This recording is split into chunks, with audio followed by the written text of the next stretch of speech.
Okay, good afternoon, everyone. Today I'm going to talk about the impact of anthropogenic and natural climate variability on the Gulf of Mexico.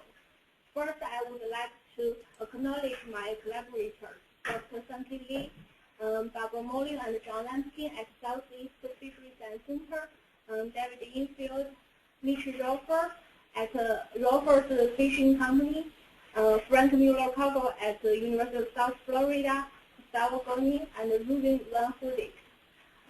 First, I would like to talk about the motivation and background for this work.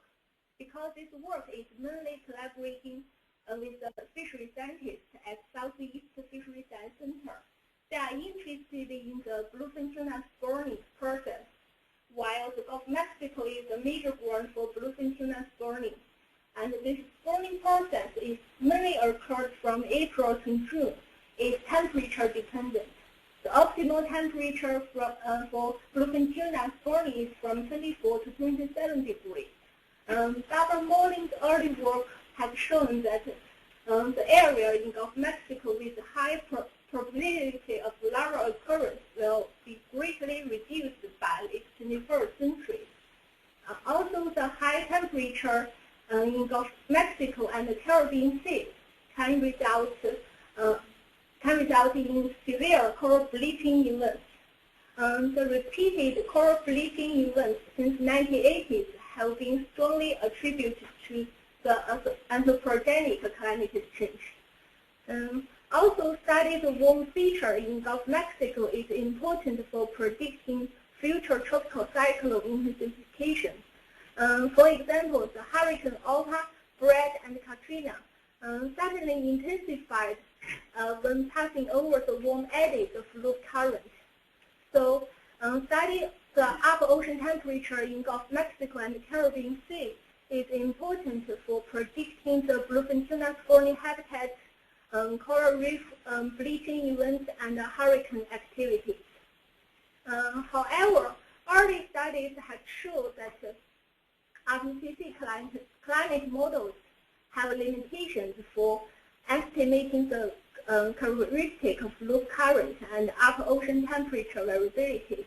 The typical resolution of those RPCC climate models is about 100 kilometers, which is too coarse to study the ocean feature in Gulf of Mexico. So it is important to use the downscaled high-resolution model to study the ocean feature in Gulf of Mexico and the Caribbean Sea. Our early work by using downscaled high-resolution model has shown the loop current will be reduced by 20 to 25% during the 21st century. This reduced loop current and associated weakening of warm loop current eddies will have a cooling impact in Gulf of Mexico, particularly in the northern basin. Today, I'm going to talk about an update for this work. This is the outline. Today, I'm going to talk about three different but related topics. The first part is study the impact of anthropogenic climate change on the Gulf of Mexico. This work is mainly update of our early work. In this paper, we use Mekong model. Because this Mekong model doesn't come with the biogeochemical model, so we switch our model to the GFDL small model, the modular ocean model. Also, at this time, only the seamless reinforcing is available, so we use seamless reinforcing under A1B scenario. And now we use new version of semi-5 forcing under two different scenarios, RCP 4.5 scenario and RCP 8.5 scenario. The RCP 4.5 scenario is a medium CO2 emission scenario, and the RCP 8.5 scenario is a high CO2 emission scenario. Because the semi-5 model doesn't resolve the natural variability, so in the second part, we will study the impact of natural climate variability on the Gulf of Mexico. The future SST increase in Gulf of Mexico can be amplified or reduced by natural climate variability. which can provide uncertainty for future ST projection. The third part, we will talk about the modeling by geochemical process in North Atlantic. Currently, only the global model output is available. We will talk about the preliminary results about the studied variability of primary production in North Atlantic based on the global model output. First, we will talk about the impact of anthropogenic climate variability on the Gulf of Mexico. Here, we conduct this downscaled MOM simulation under the semi-5 forcing. First, I will briefly introduce the methodology. There are 3 steps. The first step is the model weighting process. In this model weighting process, 18 semi-5 models are used. We first rank and weighted each semi-5 model based on its ability to handcast the temperature at surface 100 meters and 200 meters in Gulf of Mexico and the Caribbean Sea. Also, because of the importance of Atlantic meridional overturning, we add one more index, the AMOC index. Thin weights are given for these 4 indexes.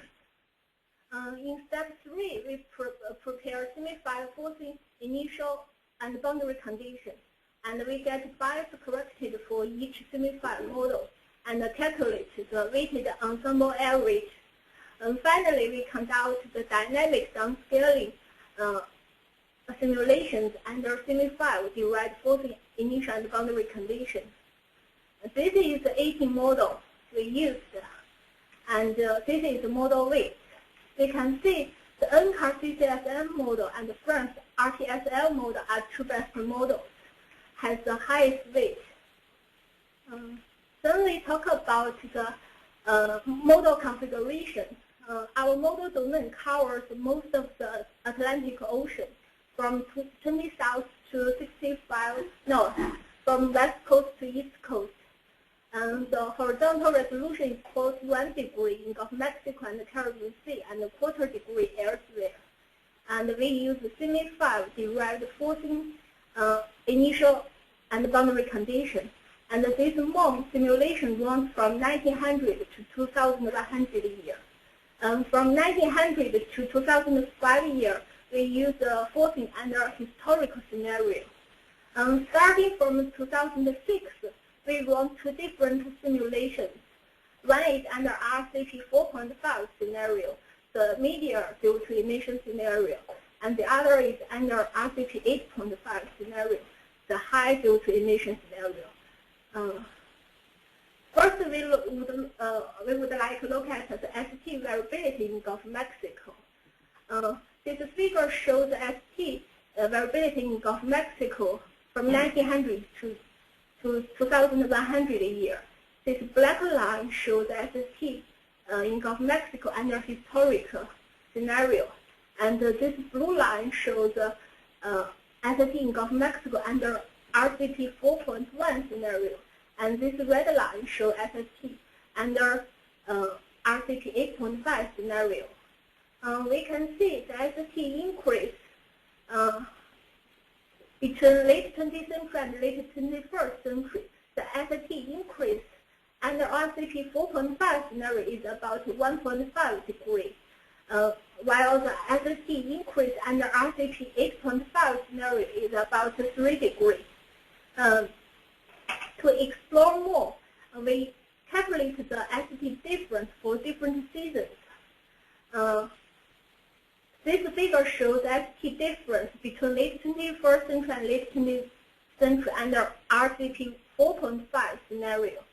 This upper panel shows the ST difference projected by original semi-5 climate models, and the lower panel shows the ST difference using our downscale resolution model, downscale high resolution model.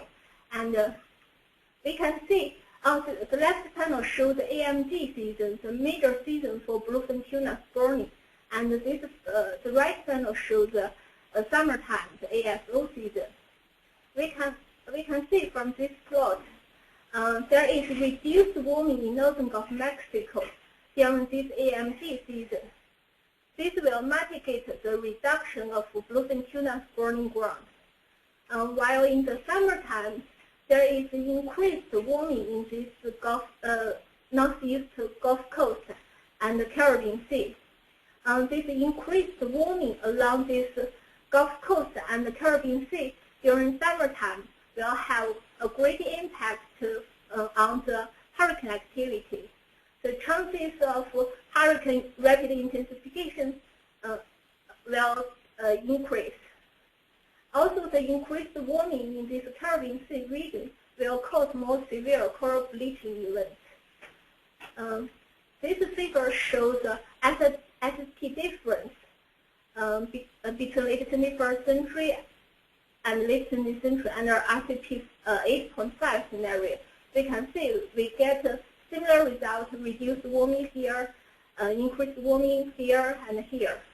But the ST increase is much larger than under the RCP 4.5 scenario.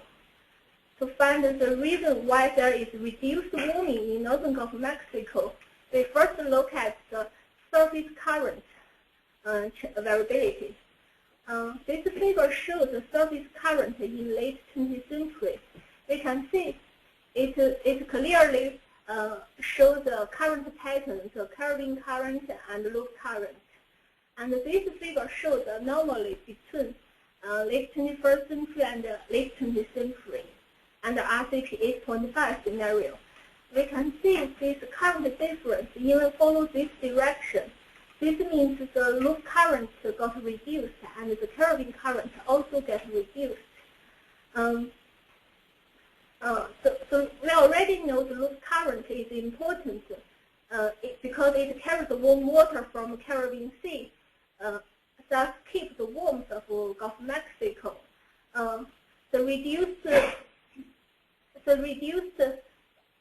We think the reduced warming in northern Gulf of Mexico is due to the reduced loop current. We also, in our early study, we also performed the heat budget analysis for the Gulf of Mexico region. We found that the reduced loop current is responsible for the reduced warming in the northern Gulf of Mexico region. Also, we can see here, there is reduced warming here. There is a reduced current over the Caribbean Sea region. This will contribute to the warming over the Caribbean Sea region. Because the importance of loop current, we also calculate the Yucatan Channel the volume transport across Yucatan Channel here, and also calculate the Caribbean current transport along this section. This is the result. The upper panel shows the current Yucatan Channel transport from 1900 to 2100 a year. And this panel shows Caribbean current transport. We can see both the Yucatan Channel transport and the Caribbean current transport will be significantly reduced during the 21st century under both scenarios. This is consistent with the slowing down of AMOC. This figure shows the AMOC index from 1900 to 2100. We find that the AMOC also reduced during the 21st century. To look more clearly, we plot the AMOC structure. This figure shows the AMOC during late 20th century, and these two plots show the AMOC during late 21st century for both scenarios. We can see the AMOC is slowing down during the 21st century. The maximum value is reduced from about 24 severe jobs to 16 severe jobs, here to 10 severe jobs. Summary for this part, Yucatan Channel transport as well as turbine current transport will be reduced by 20 to 25% during 21st century. This is consistent with the slowing down of AMOC.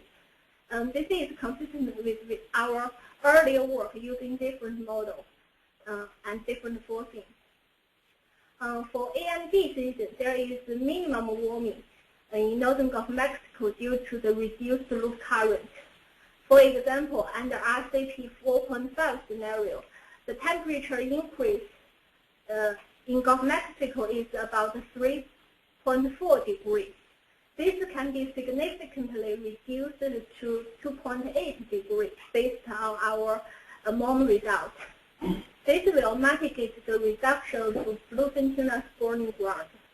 Also, during the summertime, the increased warming in Caribbean Sea due to the reduced upwelling, which will cause more severe coral bleaching events.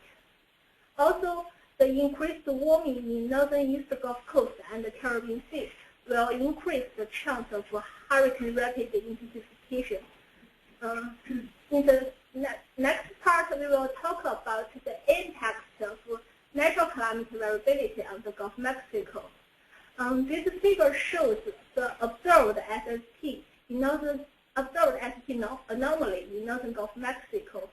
The upper panel shows the total, and the lower panel shows the trended one. We can see this observed SST variability shows a long-term variability. And the amplitude of this natural climate variability in northern Gulf of Mexico is as large as 0.5 degrees from here to here, which is comparable to the ST increase projected by RTCC models by mid-21st century. So the future ST increase can be amplified or reduced by natural climate variability. So in this part, we will explore the impact of natural climate variability on the Gulf of Mexico by using our downscaled higher resolution model. First, we talk about model configuration. For the model domain and the horizontal resolution is the same. Here, we use 20th century reanalysis as surface forcing, use solar data as initial and boundary condition. And this simulation runs from 1871 to 2008. Also, first we look at the SST variability. We perform the UF analysis of SST. This is the UF mode 1, and this is the UF mode 2. These first two modes explain more than 60% of total variance. And the first mode accounts for 31% of total variance. Mode 2 also accounts about 31% of total variance, kind of half and half. This is the time series for UF mode 1. If we look at this SST PC1, we find it shows a long-term variability, which is similar to the multidecadal oscillation. So we compare this time series with the AMO index. The AMO index is also computed from our model output. It is defined as the region average SST anomaly over North Atlantic. We find that they are highly correlated. The correlation coefficient between ST-PC1 and AMO is 0.76. This means that the first mode, mainly AMO mode, it doesn't show much seasonality. This figure shows the average magnitude of ST anomaly for each month. Then we look at mode 2.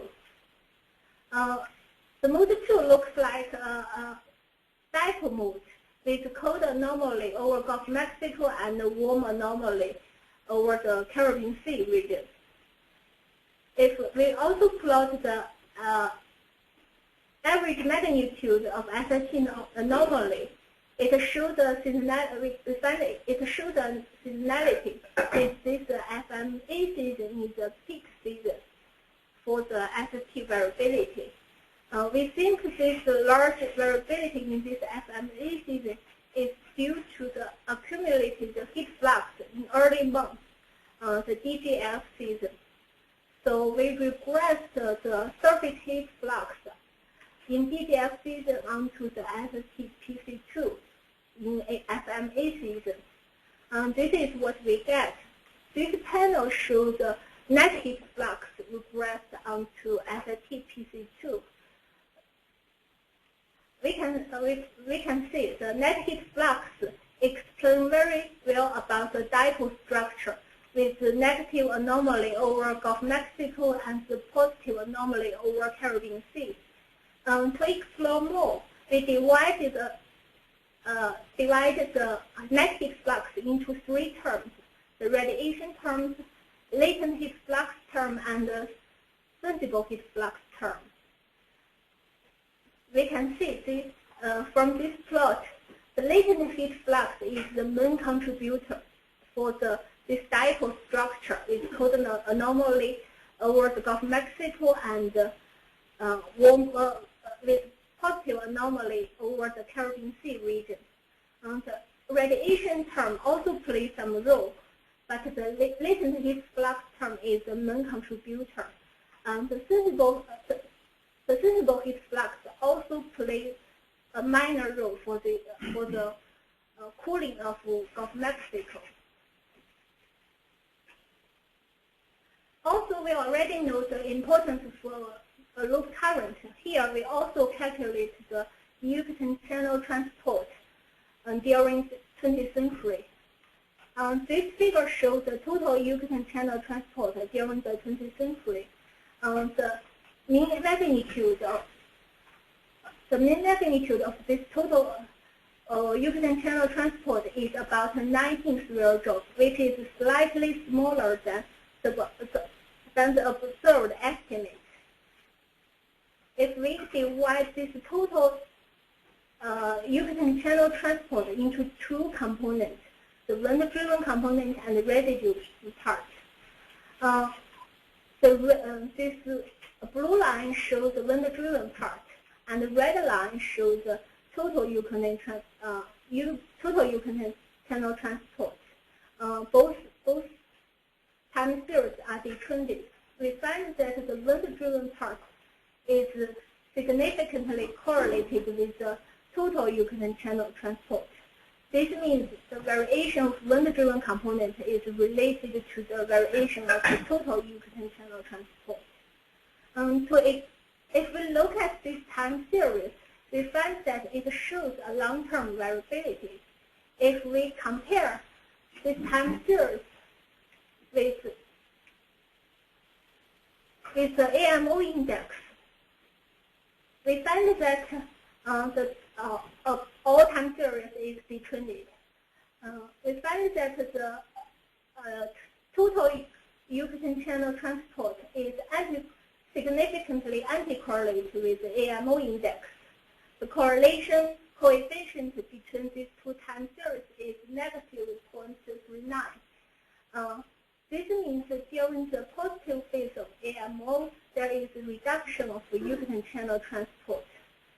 Also, if we compare the wind-driven component with the Aoml index, we find that they are also significantly anti-correlated, while the residue part is significantly correlated with the Aoml index. To find why the positive phase of Aoml is associated with the reduction of Yucatan channel transport, they linearly regress the wind strength and wind stress curve onto the Aoml index. We find that during the positive phase of Aoml, there is reduced trade wind and reduced westerly wind.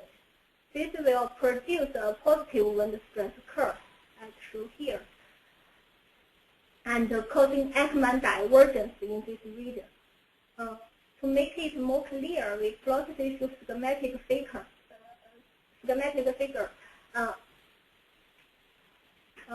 In this subtropical region, there is positive wind stress curve causing Ackermann divergence in this region and causing anomalous cyclonic circulation, and which will cause the reduction of the Yucatan channel transport. In this tropical region, the wind stress curve is negative. Here show. This negative wind stress curve will cause Ackermann convergence in this region and cause anticyclonic circulation.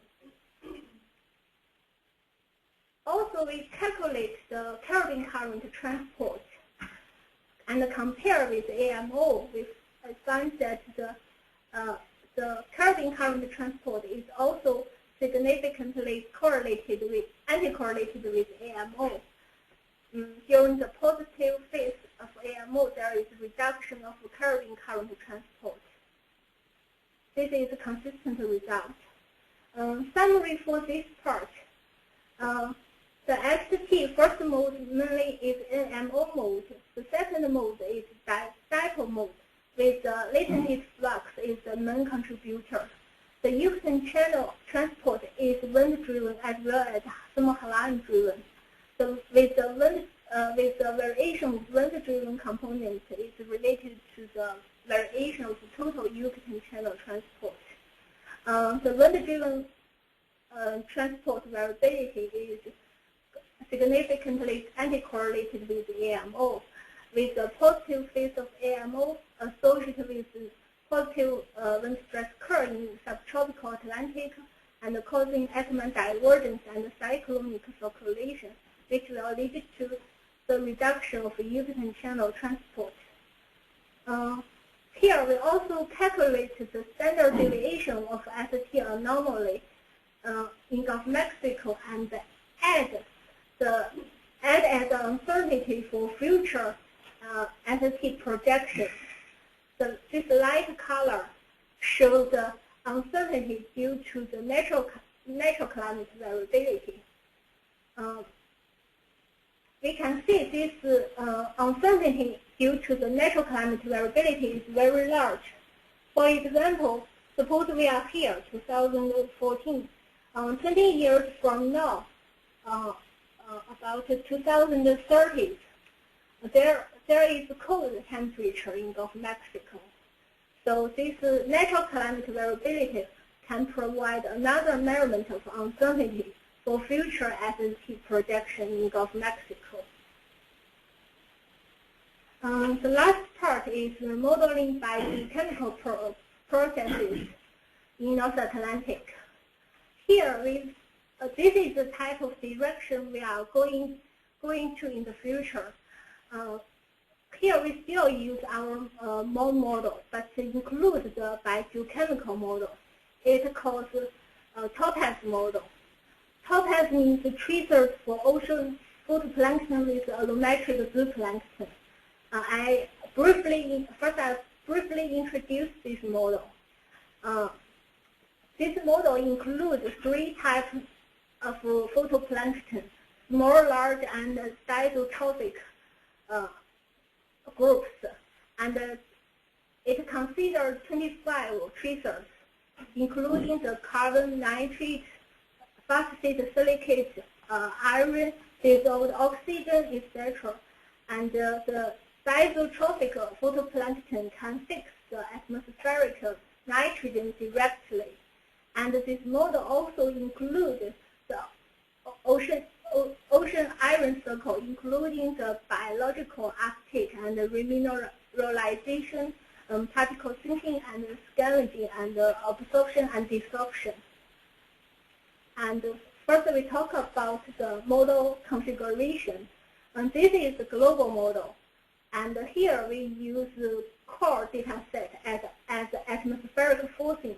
And this model is initialized from World Ocean Atlas database with respect to temperature, salinity, and biogeochemical variables, including the nitrate, phosphate, and the silicate.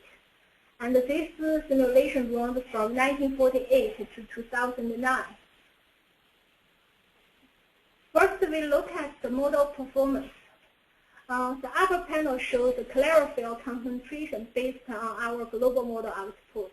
Lower panel shows the observed chlorophyll concentration using CVIPS dataset. We can see the surface chlorophyll is overall underestimated in our MOM topaz dataset, but the spatial pattern is reasonably realistic, including this region, and this coastal region. If we calculate the standard deviation of this chlorophyll concentration, we find that there is high chlorophyll variability in this subpolar North Atlantic, northeastern tropical Atlantic, and equatorial Atlantic. So in the next part, we will first focus in this subpolar region. We first defined this region and calculate the time series for the chlorophyll concentration variability. We first get this time series, then regress the chlorophyll concentration onto this time series. This is what we get. If we look at this time series, we find in this region, it doesn't show the long-term variability. If we compare this time series with NAO, the North Atlantic Oscillation, we find that they are negative correlated. If we regress ST and wind stress onto this time series, this is what we get. The subpolar westerly got reduced, which will lead to a shallower mixed layer depth. When the mixed layer depth got shallower, more light is available in the upper ocean. So more photosynthesis process will occur. This will lead to the high level of chlorophyll concentration, like this plot shows. Also, because when the mixed layer depth is shallower, the mixing rate also got reduced. So less nutrients will be bring to the surface from subsurface.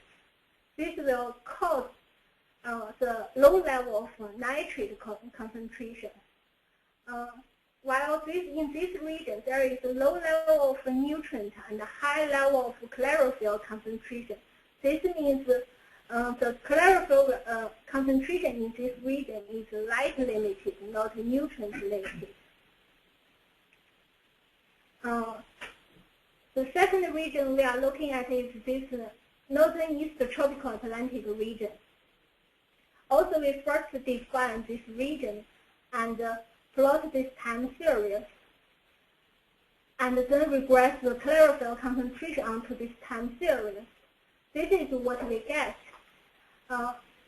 We can see there is a dipole variability of chlorophyll between this northeast tropical Atlantic and the equatorial South Atlantic. Also, if we look at this time series, we find that the chlorophyll in this northern eastern tropical Atlantic decreased greatly during 1960s and 1970s. This region is also one of the known habitats for yellowfin tuna. So that's the reason why we are also interested in this region. If we look at this time series, we find that it shows some long-term variability. If we compare this time series with Aoml index and Aoml index, we find that they are significantly anti-correlated. During the negative phase of Aoml and Aoml, there is a high level of chlorophyll concentration in that region. We also regress the ST and wind stress onto that time series. We can see in this region there is increased trade wind, which will lead to the increased upwelling of nutrients. which will lead to the high level of nitrate in this region. Also, if we look at this equator region, equator North Atlantic, we can see that the treatment got reduced in this region, which will cause reduced upwelling. This will lead to the low level of chlorophyll in this region. The last region we are looking at is this equatorial tropical Atlantic region. Also, we first define this box and calculate the time series for chlorophyll concentration and regress the chlorophyll concentration onto this time series. We find that there is a weak dipole variability of chlorophyll between these two regions. And this time series shows a long-term variability. If we compare this time series with the Atlantic Liu index, we find that the chlorophyll concentration is the variability of chlorophyll concentration is highly anti-correlated with the Atlantic Liu 3 index. The correlation coefficient between them is -0.9.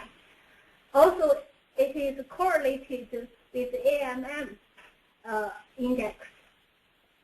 We also regress ST and wind stress onto that time series. We find that the treatment is also increased during this usually occurs during the negative phase of Atlantic Liu and the positive phase of Aoml, which will also lead to the increased upwelling of nutrients, which will cause the high level of nitrate in this region. The summary for this part, there is a high chlorophyll variability in subpolar North Atlantic, northeast tropical Atlantic, and equatorial Atlantic.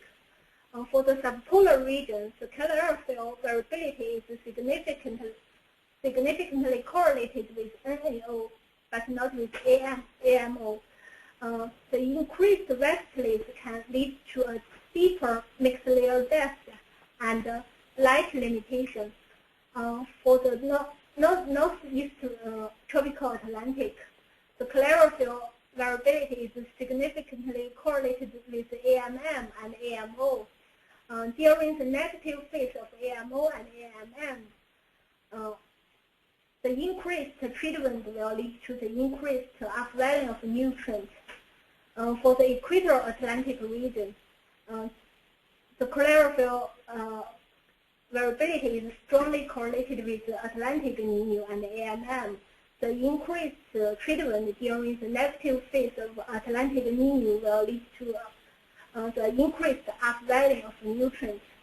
We have talked about 3 different topics we are currently doing.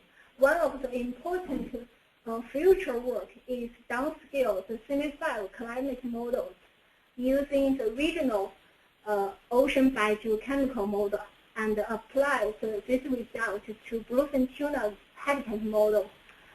This figure shows the probability of larva occurrence during late 20th century, mid 21st century, and late 21st century. For the AMG season, the major season for bluefin tuna spawning, we can see, and due to the projected warming, the area with high larva occurrance will decrease by more than 19% by the end of 21st century. We will update this plot using our new habitat model that is currently developed by Barbara Molling at Southeast Fisheries and Center. In her new habitat model, not only in temperature, but also the biogeochemical variables such as the chlorophyll concentration and the dissolved oxygen. These biogeochemical variables will also be added to her new habitat model. We will update this plot using our new downscaled model output. That's all. Thank you.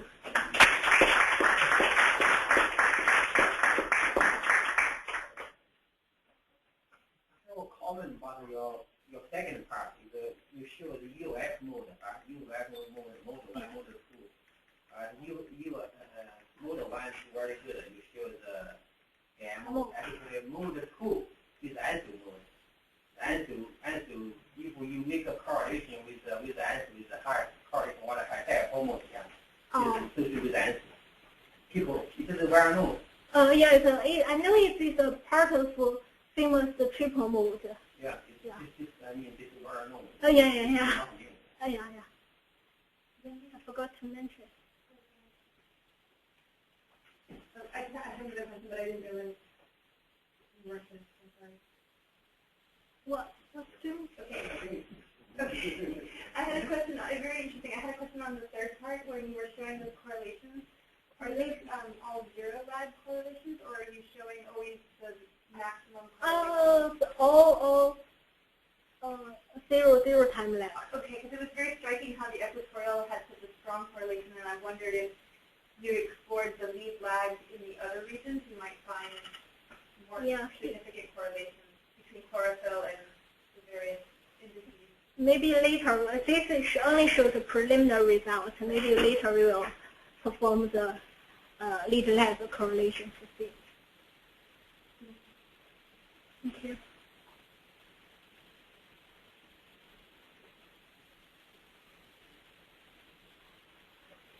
Okay, thank you very much.